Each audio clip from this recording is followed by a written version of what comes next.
Hello and welcome. My name is Andy Crook and I'm your host tonight for tonight's training topic, who is setting your prices?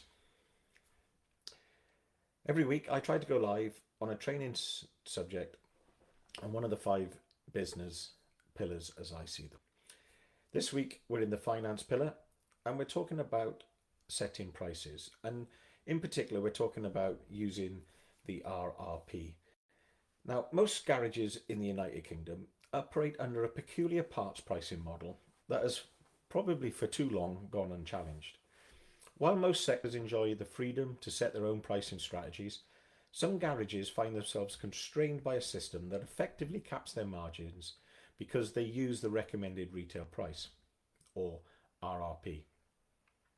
This training topic asks you to challenge that status quo, and we're going to use 3 separate scenarios, and then all I'm going to ask you to do is think about those scenarios and what would you typically do in each case, and is that the best way to run a garage business?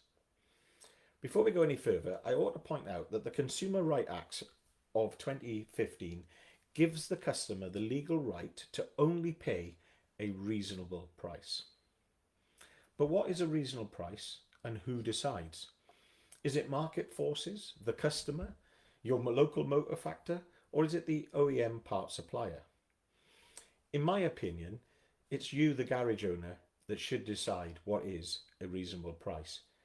And it's based on a number of different factors, which include market forces. And it will also include the very scenario or situation you find yourself in. So what we're going to look at, we're going to look at 3 different scenarios, all of which are probably realistic, and you may have even had one of them today. You certainly have had one in the last week, and you've probably faced all 3 at some point. But what I'm asking you to do is think about what happens in your business under these conditions. And what we'll do, we'll go through the 3 scenarios, and then we'll sort of recap on them at the end, and then we'll look at what the outcome for the garage and the customer is in each case, and what is, I can't really tell you what to do, but I want you to think about what would happen, and then we'll go through some alternatives, if you like. So the first thing we're going to look at is when the local motor factor provides you with a recommended retail price, and this is what you base your pricing strategy upon. So you're using the local motor factor to provide you with their sort of over-the-counter price for that item, which is often what it is. So you get the price to you, and then you ask for the retail price, and it's the retail price that you then go on to charge the customer.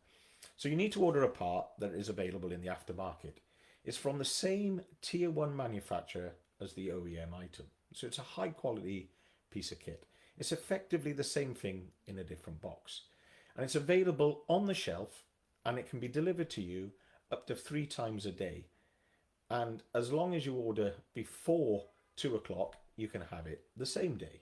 But if you order in the morning, you'll probably get a before lunch delivery. If you order late in the morning, you'll get around about lunchtime. And if you order later in the afternoon, you'll get one, but before the end of play. So that's the situation.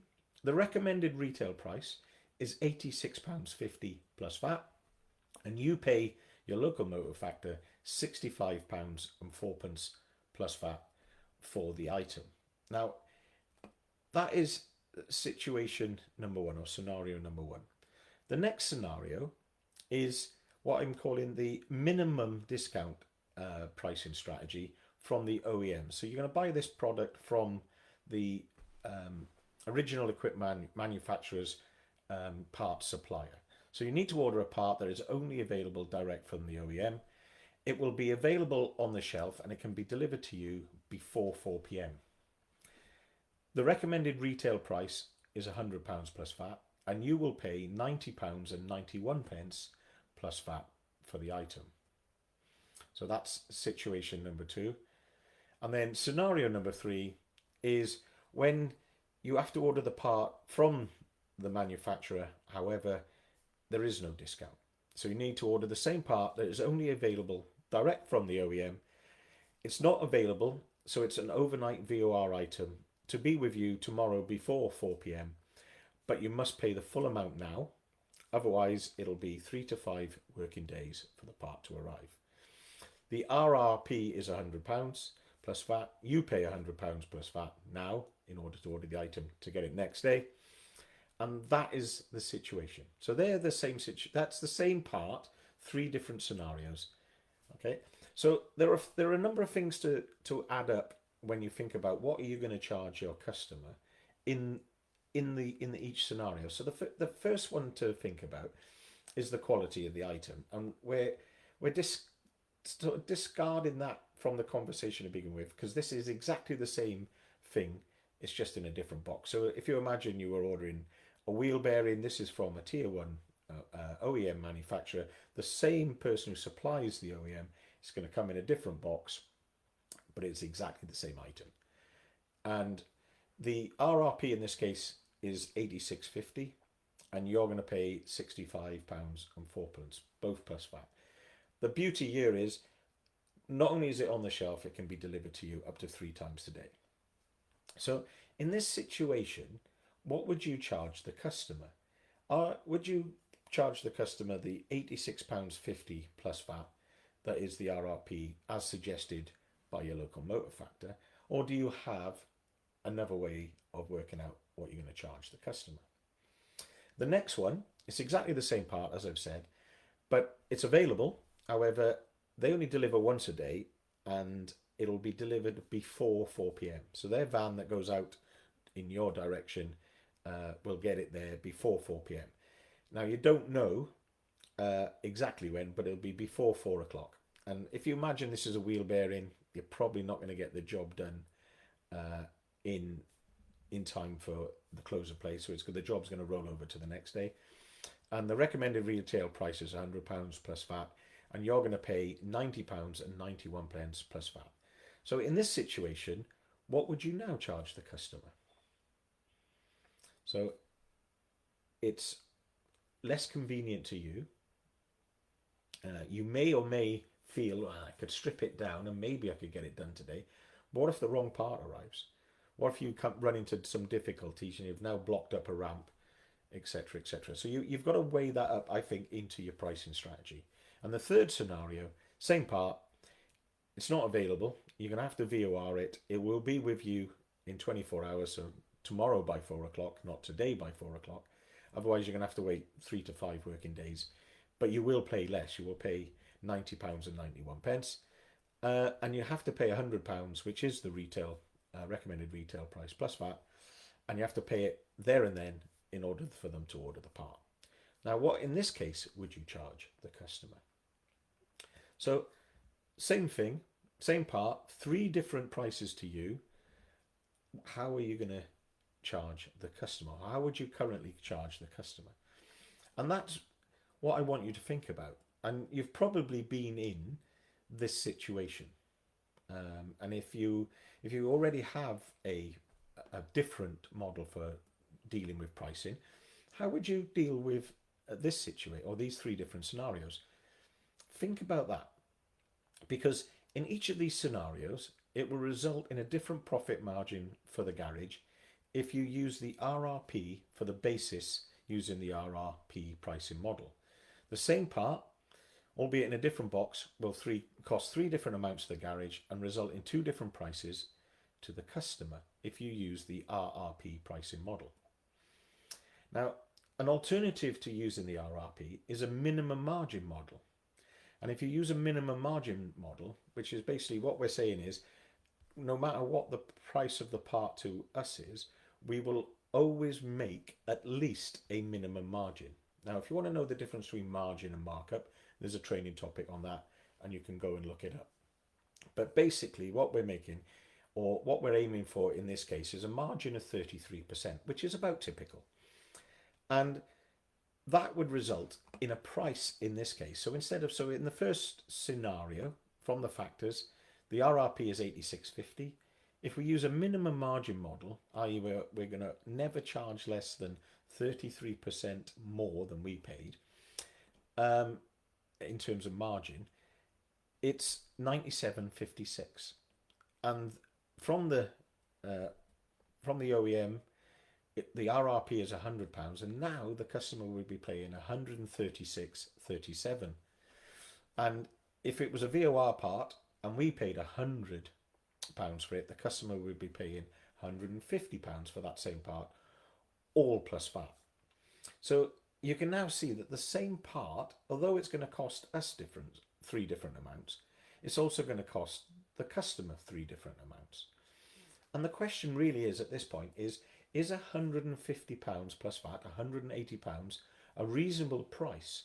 Because you've got to think back to what I said earlier on, which is the Consumer Rights Act of 2015 gives the customer the legal right to pay only a reasonable price.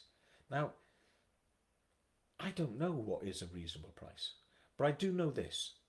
The price is what you pay and value is what you get. Price is what you pay and value is what you get. So if you take this scenario and forget about where the part's coming from, but let's say it's a VOR part, yeah, the customer needs a car.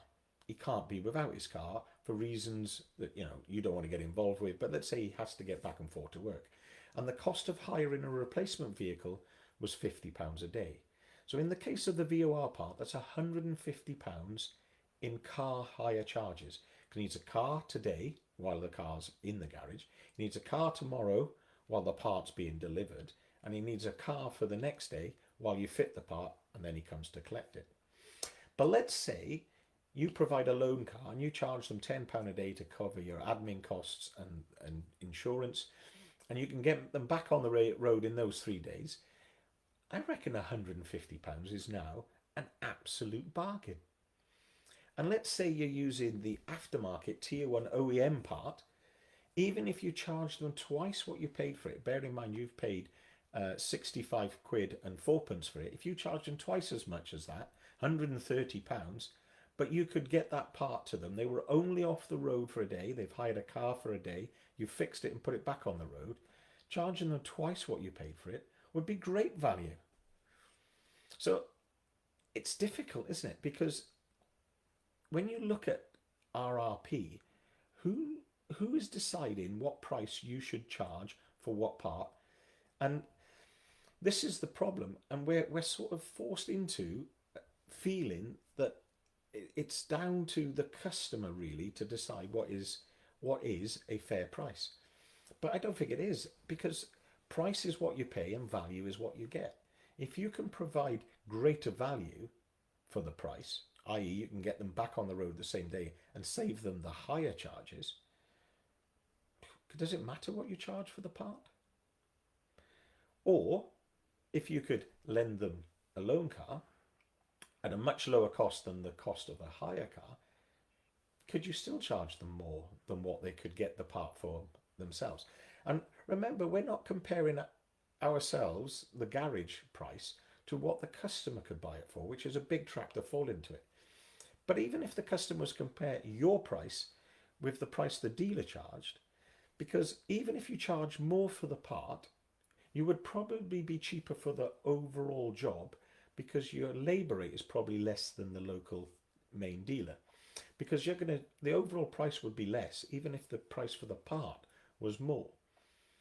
Plus the value you offer, the convenience you offer, the ability to do it quickly, the fact that they don't have to wait 3 weeks to book it in, is all value. And this is one of the reasons why I always think that it's a good idea to consider only displaying the final price to the customer on quotes and invoices. It saves you having to explain yourself if they've had a quote or from somewhere else, and especially if it was from the franchise main dealer. It's because they could see that your price for the part was more than their price for the part. And it could create a bit of a difficult conversation. I'd have no problem batting that conversation off because of the reasons that I've explained above. But you itemize everything, but only display the final amounts. So you have to just show them how much VAT they've paid, and you have to show them the price before and the price after VAT. That's all that's legally required. Itemize the bill and the final amounts. Do you really want to be, if you like, showing the customers how much you're adding on? What they're interested in is the price they pay. So This comes down to one thing and one thing alone, in my opinion, and that's just having the confidence to charge for your value. Avoid commodity pricing models, yeah, and challenge the RRP pricing model. Think about using a minimum margin model, and remember that you can't just apply that as a carte blanche across everything, because some parts will have higher margins. Some parts will attract much higher margins than the basic 33%. You know, oil's a great example of that, where sometimes the price you can buy it for and the price you can sell it for provides you with great margin. So you can't just apply 33% across the board. Remember, the time you spend ordering, sorting, returning and managing stock must be paid for. The choices are, it comes from your bottom line or via fair margin. That's the choice. It's up to you. So the atomic action for this week is build a system, a pricing process, and don't rely on RRP. If I've made you think about how you manage your margin, then I've done my job. Remember, if you should, you must, and what's stopping you is starting. Thanks for listening. Bye.